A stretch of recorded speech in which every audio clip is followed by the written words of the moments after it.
Hello, wonderful people!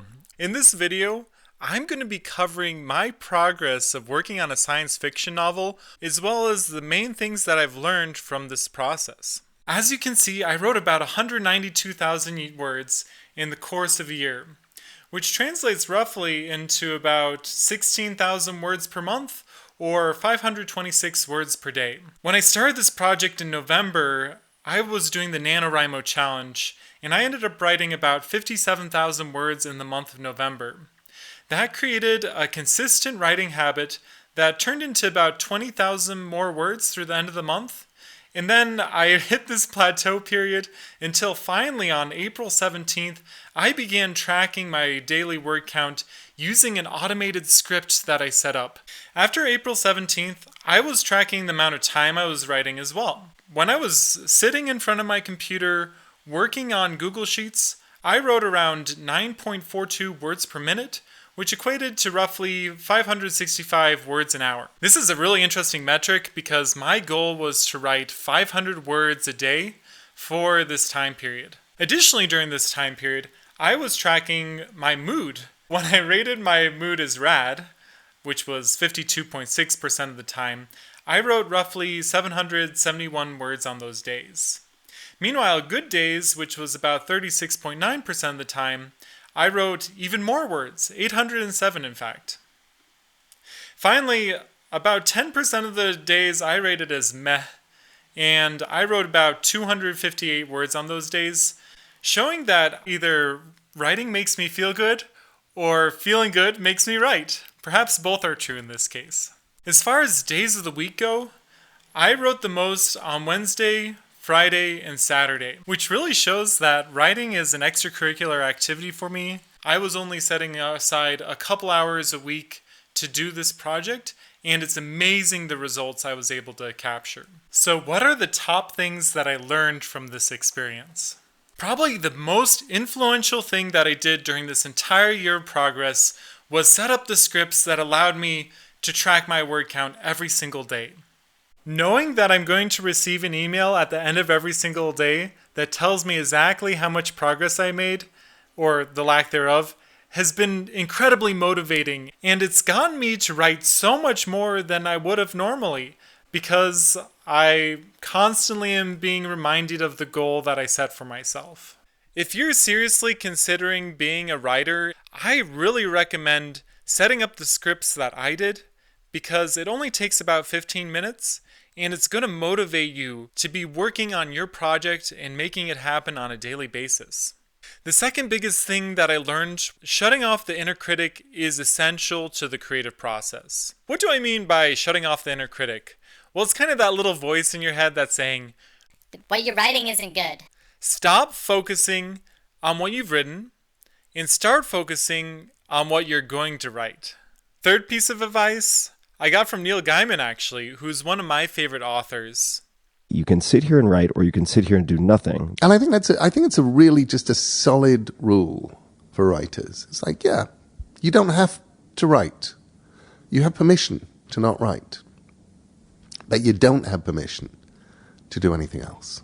Oftentimes, the computer we're working on is also the greatest distraction machine known to mankind. If you allow yourself to get unfocused and go on the internet while you're trying to engage with the creative process, you're going to stop your momentum. I really recommend that if you feel stuck, try sharing your story with a loved one. Try talking through the main points, because this was something that was super inspiring for me, and it really put everything into perspective. Next up, let's take a closer look at a breakdown of my progress throughout the year. This all began when I started NaNoWriMo last year in 2019. For those of you who are not aware, NaNoWriMo is a challenge of writing 50,000 words in a single month.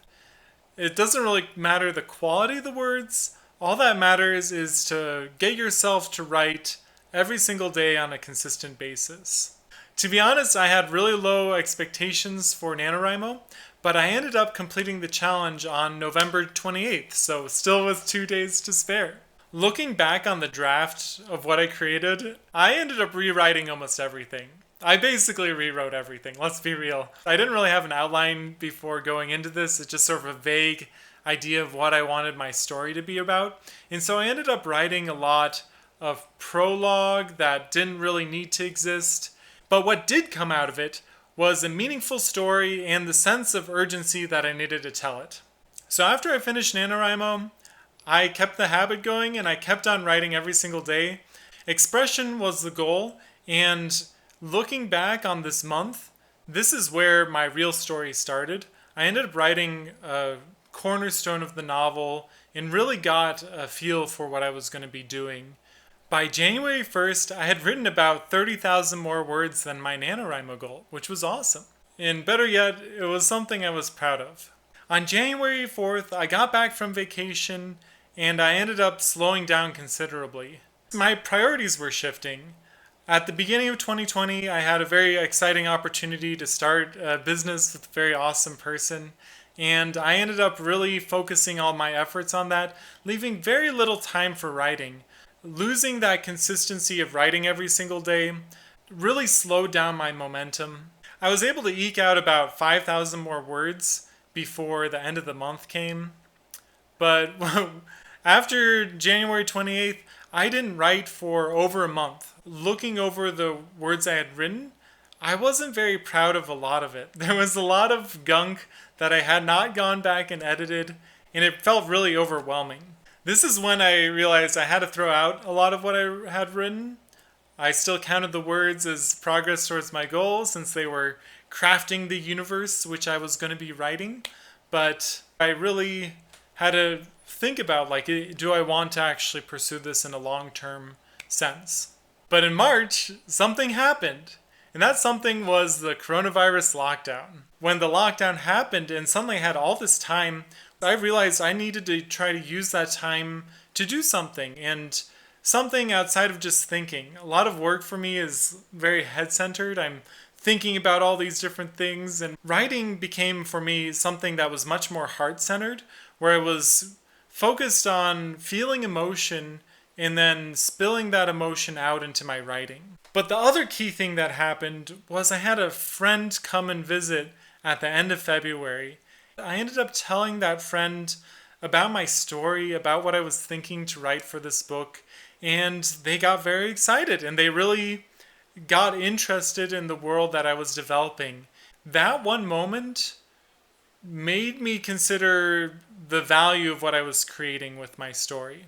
Taking the month of February off gave me a lot of insight into what in my novel I wanted to keep and what I just wanted to throw out. And so one of the very first things I did when I got back into writing at the beginning of March was I redid my outline. I also wrote the first official chapter of the book this month, which turned out way better than I would have expected otherwise. So then in April, two huge things happened. First is I passed the 100,000 word mark and realized I needed to write basically 200,000 words to finish the novel. And the other thing is, this is where I set up the script that automatically tracked my word count and recorded my writing progress. The psychological effect of tracking my progress like this was much more than just the information. I wanted to wake up the next day, look into my inbox, and celebrate how much I had written.